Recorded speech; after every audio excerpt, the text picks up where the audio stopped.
Bonjour à tous et bienvenue sur la chaîne YouTube de Figurines Collector. Aujourd'hui, je vous donne rendez-vous dans les égouts de New York pour rencontrer Leonardo, le leader de nos bonnes vieilles tortues ninja. Nous sommes face à un diorama en PVC de la gamme Galerie Diorama par la marque Diamond Select Toys qui présente ici la version comics de Leonardo. Bien évidemment, cette collection regroupera à terme les 4 tortues ninja. À l'heure actuelle, les figurines de Leonardo et de Raphaël sont d'ores et déjà sorties. Celle de Donatello est disponible en précommande sur notre site internet.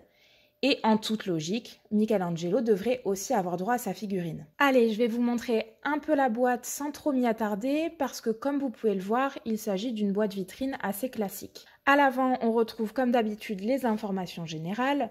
En haut à gauche, la licence de laquelle la figurine est issue. À droite, la gamme de la figurine. Le nom et le type de figurine en bas à droite. Et aussi un avertissement donc concernant les risques d'étouffement pour les enfants en bas âge. On rappelle évidemment que cette figurine n'est pas destinée à un jeune public et elle est même déconseillée aux enfants de moins de 14 ans. Si je vais du côté de l'arrière, donc qu'est-ce qu'on retrouve? Une photo de la figurine et un rapide résumé sur le personnage ainsi que des informations complémentaires sur la figurine.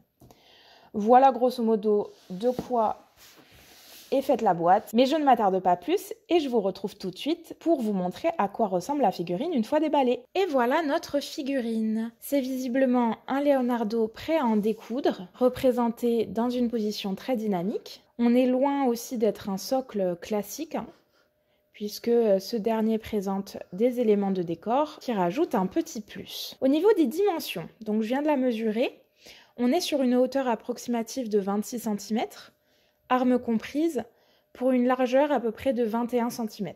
Allez, je vous propose de commencer avec un gros plan du visage de Leonardo, avec une expression plutôt bien réalisée puisqu'on ressent bien la crispation du visage.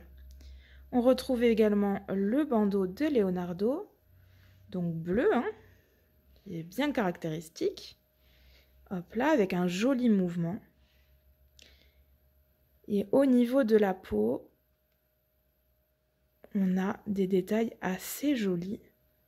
Hop, beaucoup de couleurs différentes.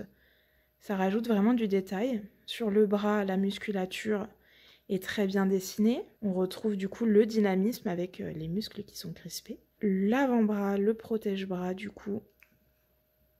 Pareil, très texturé. On retrouve bien la différence des matières sur cette figurine. Alors, petit point noir.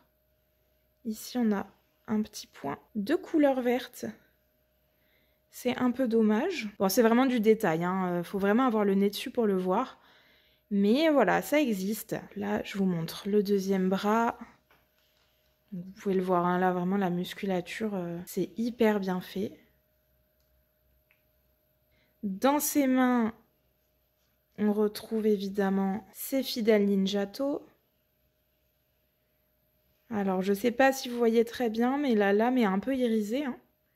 Et on retrouve également de l'irisé au niveau du coup des parties métalliques de l'arme. On va retrouver ça de même sur les fourreaux, qui sont eux aussi très texturés. Alors, je ne peux pas trop m'approcher pour vous montrer plus la carapace et les fourreaux, parce que les katanas me gênent un petit peu. Pardon, pas les katanas, les ninjato.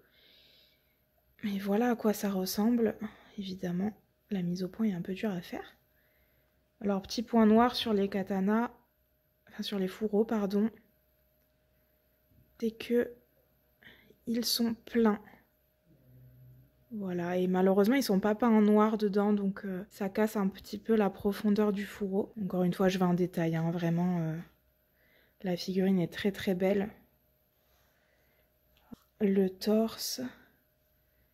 Là, on retrouve le L de Leonardo. Les sacoches sont très bien faites.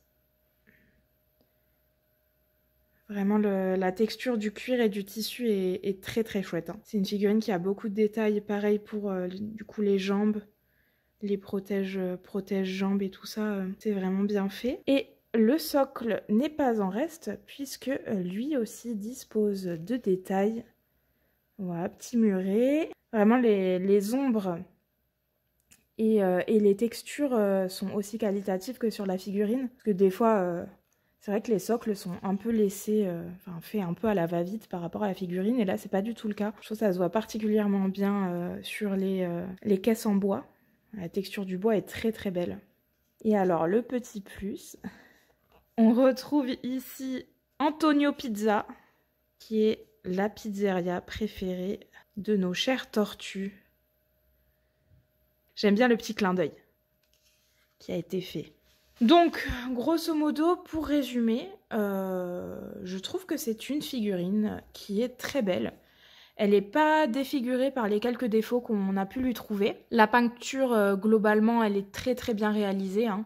On a vraiment un effet de texture qui est très chouette et qui rajoute un peu du réalisme sur cette figurine. Donc moi je l'aime beaucoup, à titre personnel. Et voilà, j'espère que cette vidéo vous aura plu. Si c'est le cas, n'hésitez pas à la liker, à la partager et surtout à vous abonner à notre chaîne. Moi je vous laisse avec un petit tour de la figurine sur la base rotative et je vous dis à la prochaine!